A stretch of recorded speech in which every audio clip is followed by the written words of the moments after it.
Olá pessoal, sejam todos muito bem-vindos à disciplina Metodologia de Estudo de Pesquisa em Administração. Eu sou o professor Delson Bonfim. Nós estivemos juntos na disciplina de Introdução à Educação à Distância, lá no início do curso, acho que vocês devem lembrar, e agora eu vou acompanhá-los ao longo deste módulo. Esta disciplina, pessoal, ela tem um papel muito especial dentro do curso de Administração Pública. Tá? Ela é a base metodológica que vocês vão usar em todas as demais disciplinas. E futuramente, vocês vão usá-la também na elaboração do trabalho de conclusão de curso, o famoso TCC. Então, nosso material segue o livro base do professor René Birotti, produzido para o Programa Nacional de Formação em Administração Pública. E esse material está organizado em 6 unidades temáticas, que vamos acompanhar ao longo de todo o módulo. Tá? Então, em cada unidade, eu vou apresentar os conceitos principais, sempre com exemplos práticos, ligados à realidade da administração pública, para que vocês consigam aplicar esse conhecimento em seus próprios trabalhos. Ok? Vamos começar? Bom, antes de mergulharmos no conteúdo da disciplina, eu quero apresentar a vocês aqui o mapa da nossa disciplina. Tá? Nós vamos percorrer 6 unidades, e elas seguem exatamente a lógica do próprio processo de pesquisa científica. Tá? Primeiro, na unidade 1, nós vamos aprender a estudar métodos de leitura, documentação e interpretação de textos acadêmicos. Na unidade 2, vamos entender o que é ciência e o que torna um conhecimento científico. Na unidade 3, vamos escolher o tipo e a estratégia de pesquisa mais adequados ao nosso problema. Na unidade 4, temos ali, vamos aprender a planejar formalmente um projeto de pesquisa. Tá? Na unidade 5, vamos coletar e analisar dados no campo empírico.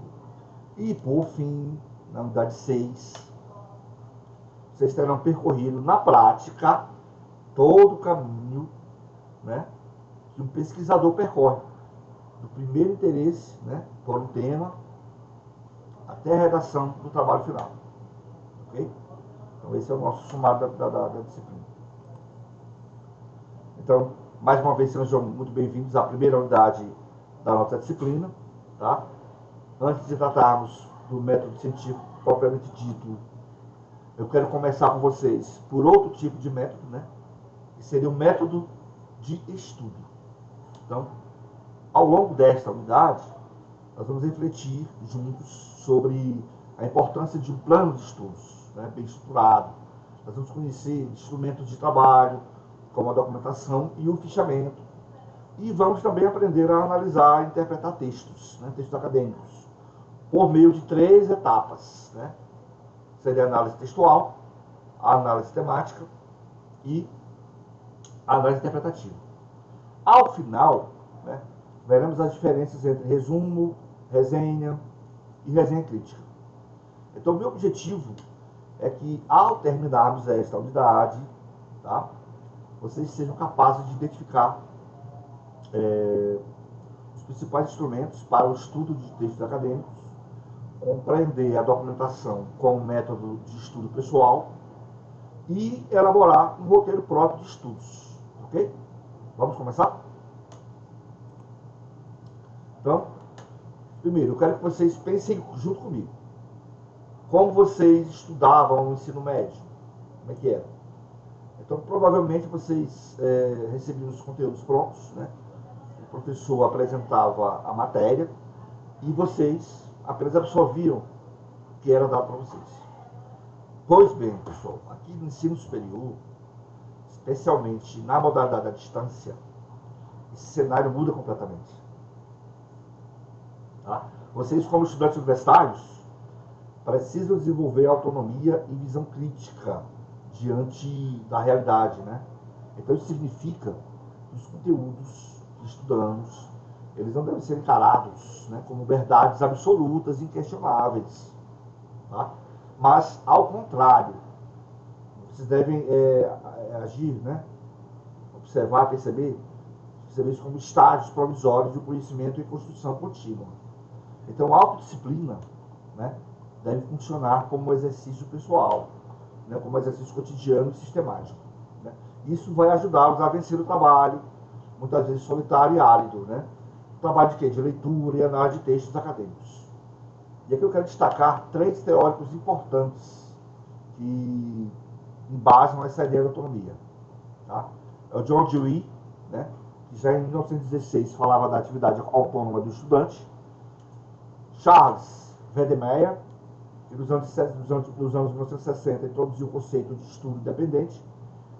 E Malcolm Knowles, né, que propôs o conceito de aprendizagem autodirigida, que é aquela em que nós mesmos diagnosticamos nossas necessidades de aprendizagem, nós identificamos os recursos pedagógicos disponíveis, né, e avaliamos nosso próprio progresso. Então é exatamente essa postura que eu espero de cada um de vocês ao longo desse curso, né, ao longo do nosso curso, tá? Então vamos falar agora sobre o plano de estudos, né, e atividades sugeridas no plano de ensino da disciplina, né, que devem ser acompanhados de um plano de estudo pessoal, né, bem estruturado, esse plano, né, para cada um de vocês. Isso significa, né, que as leituras exigidas, tanto as básicas quanto as complementares, precisam ser cuidadosamente planejadas. Tá?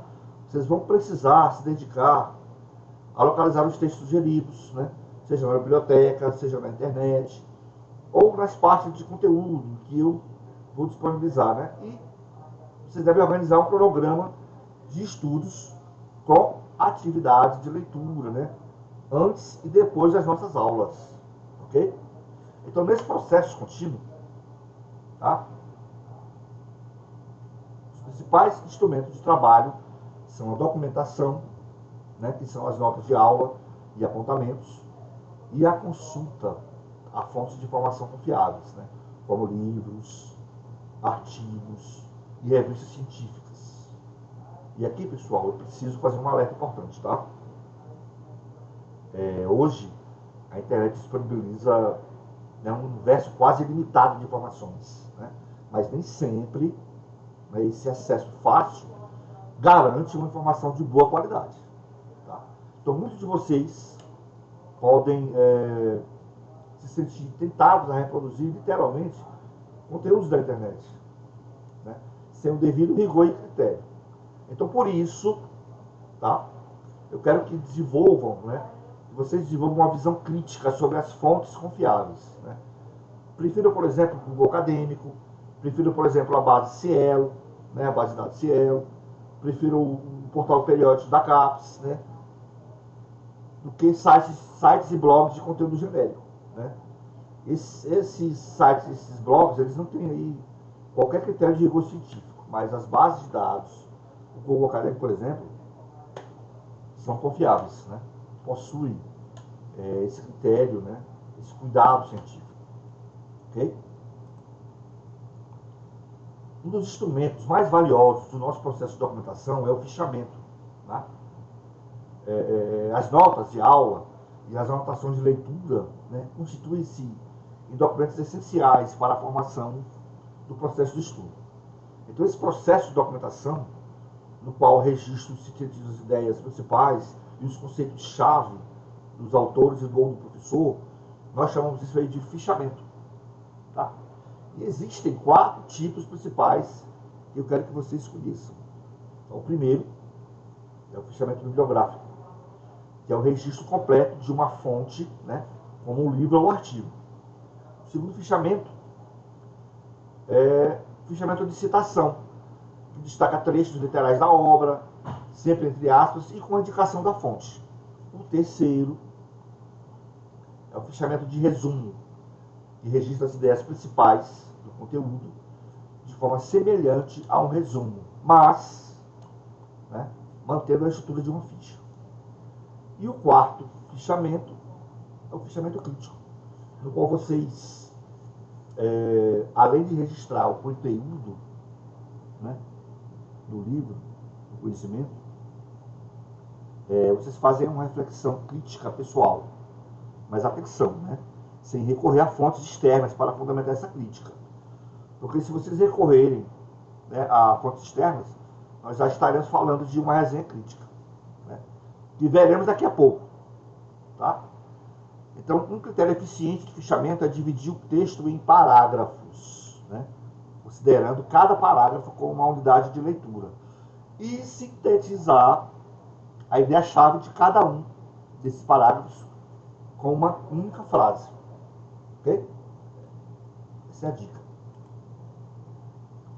Então, além dos tipos de fichamento, né, Severino, né, nos propõe 3 formas de organizar a nossa documentação de estudos. A temática, a bibliográfica e a geral.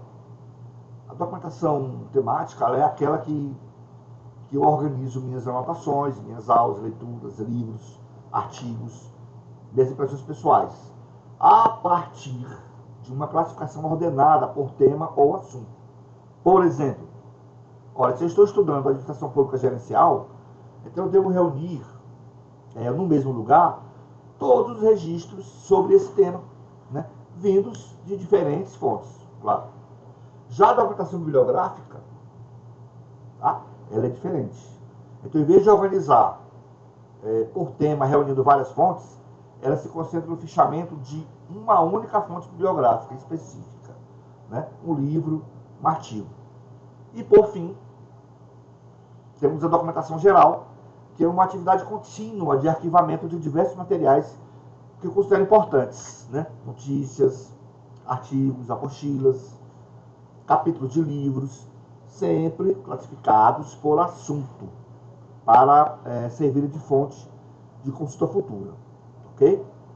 Então eu quero que vocês pratiquem essas 3 formas de documentação ao longo do curso, ao longo da disciplina, porque elas serão muito úteis quando vocês chegarem à etapa de elaboração do famoso TCC, que é o trabalho de conclusão de curso. Ok? Então chegamos aqui ao momento fundamental desta unidade 1. Né? Como analisar e interpretar um texto acadêmico. Então, antes de tudo, eu preciso delimitar a chamada unidade de leitura. Né? Um trecho do texto, seja um parágrafo, uma seção ou um capítulo, que tenha sentido e coerência interna. Né? A partir daí, eu sigo 3 etapas. Primeira etapa, né, que é a análise textual. Aqui eu faço uma leitura corrida do texto, sem me aprofundar demais, tá? Buscando obter uma visão panorâmica do assunto. Nessa etapa, tá, eu sublinho aí os conceitos e termos-chave, e aí eu vou anotando, né, as minhas dúvidas, elaborando, ao final, um breve esquema que reflita a minha visão global sobre o conteúdo. A segunda etapa é a análise temática, né, na qual eu procuro problematizar o tema abordado pelo autor, identificando a ideia central, né, que é a tese do texto, né, o conjunto de argumentos que sustentam essa tese.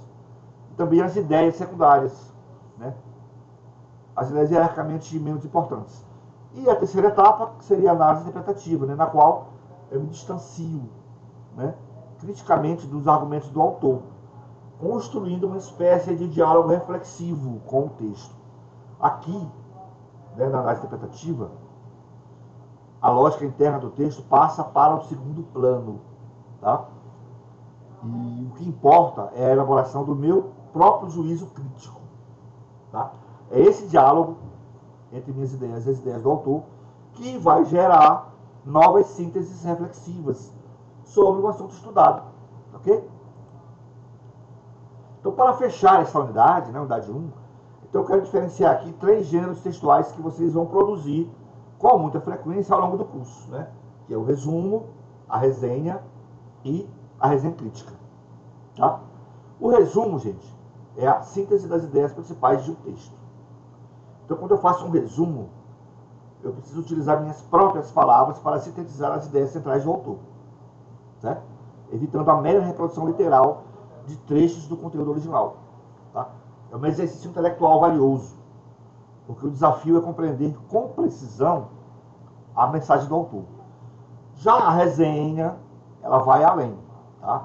É uma descrição mais detalhada de um conteúdo, né? Um livro, um capítulo, um artigo, que aprofunda e amplia substancialmente o trabalho de síntese do resumo. Então, uma resenha deve destacar as contribuições do autor sobre determinado assunto, evitando a itemização do texto. Ou seja, deve ser escrita em um texto único e contínuo. Tá?